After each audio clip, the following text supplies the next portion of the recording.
আসসালামু আলাইকুম। আমি খালিদ হাসান বাপ্পি। আমি বর্তমানে একটি গভর্নমেন্ট জব করছি। আমি ধানমন্ডি থেকে এসেছি। ঢাকা আই কেয়ার হসপিটালে আমি আমার ল্যাসিক অপারেশন সম্পন্ন করেছি 2024 সালের 31 ডিসেম্বর এবং পরবর্তীতে 2025 সালে 1 জানুয়ারি, যেটা আমার জন্য একটা বিশেষ দিন ছিল। খুবই মেমোরেবল একটা এক্সপিরিয়েন্স ছিল, কারণ এটা ছিল আমার জন্য নিউ ইয়ার, নিউ ভিশন। আমি অপারেশনের পরে আমি আমার স্বাভাবিক দৃষ্টিশক্তি ফিরে পেয়েছি, যেটা আমার আগে চশমা ব্যবহার করে পড়তে হতো। আর ল্যাসিক করানোর পেছনে যে বিষয়টা, সেটা হচ্ছে যে আমার 2010 সালে সর্বপ্রথম এই প্রবলেমটা ডিটেক্টেড হয় যে আমি দূরের জিনিস দেখতে আমার সমস্যা হচ্ছিল। সো তখন থেকেই আমি চশমা ব্যবহার করি।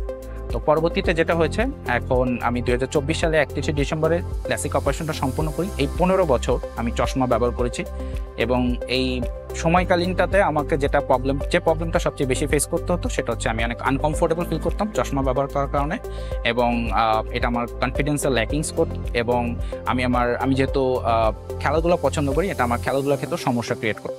সো যাই হোক, সোফার আলহামদুলিল্লাহ আমি ধন্যবাদ জানাতে চাই ঢাকা আই কেয়ার হসপিটালকে, তাদের সার্ভিস এক্সিলেন্সের জন্য, তাদের প্রফেশনালিজমের জন্য, এবং তারা যে টেকনোলজিসগুলো ব্যবহার করে, তারা যে ইকুইপমেন্টসগুলো ব্যবহার করে খুবই উন্নত মানের।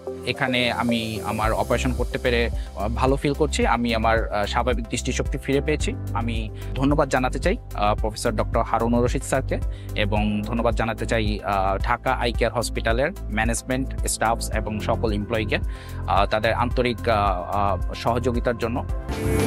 ঢাকা আই কেয়ার হসপিটাল, চোখের যত্নে উৎকর্ষের ছোঁয়া।